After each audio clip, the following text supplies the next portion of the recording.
আজ 5ই সেপ্টেম্বর। গত 5ই আগস্ট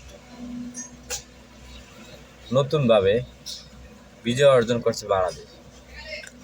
এখন কথা হচ্ছে, সঠিক সময় সঠিক সিদ্ধান্তের অভাবে অনেকেই বলি, তবে ছাত্ররা যে সঠিক সময় সঠিক সিদ্ধান্ত নিয়েছে এই কারণে আজকের সফল। লং মার্চ, যে ঢাকা টু লং মার্চ, পরশু নয়, আগামীকালে ঢাকা টু লং মার্চ, এইটাই যে সঠিক সময় সঠিক সিদ্ধান্ত, এই সিদ্ধান্তের কারণে আজকে তারা সফল। এই ছাত্রদের জন্যই আয়নাঘর থেকে জীবিত ফিরে আসতে পারছে। এই ছাত্রদের জন্যই মিথ্যা মামলা যারা হয়রান হয়েছে তারা এখন মুক্ত বাতাসে ঘুরতে পারতেছে। অতএব এদেরকে সম্মান করা উচিত। এরা সম্মানের যোগ্য। সম্মানী ব্যক্তিকে সবসময় সম্মান করা উচিত। আর এদের যে এই অভ্যুত্থানের মাধ্যমে যে বিজয়টা আমরা পেয়েছি, এজন্য কৃতজ্ঞতা প্রকাশ করতে হবে না। যদি আমরা ওই অভ্যুত্থানের মাধ্যমে যে বিজয়টা পেয়েছি এটা যদি কৃতজ্ঞতা প্রকাশ না করি, তাহলে অকৃতজ্ঞ জাতি হিসেবে পরিণত হব আমরা। আমাদের বারবার তাদের প্রতি কৃতজ্ঞতা প্রকাশ করা উচিত।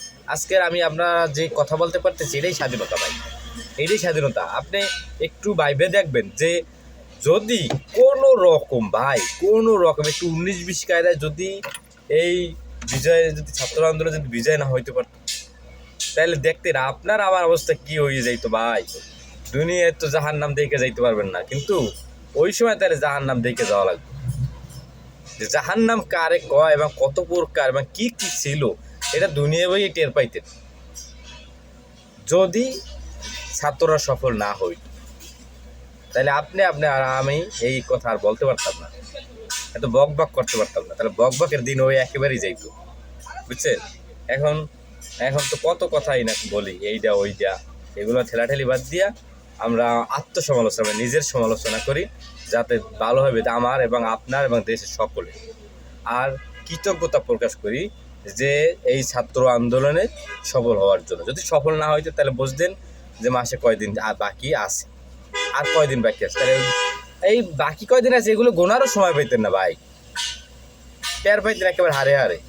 অতএব একটু শান্তশিষ্টভাবে থাকুন, এটাই আর কি কথা। বেশি উত্তেজনা দেয় না, এত উত্তেজনা আসে কোত্থেকে ভাই? ধৈর্য ধরেন ভাই, এত উত্তেজনা ভালো না, বুঝছেন। এত উত্তেজনা আগে কোথায় ছিল?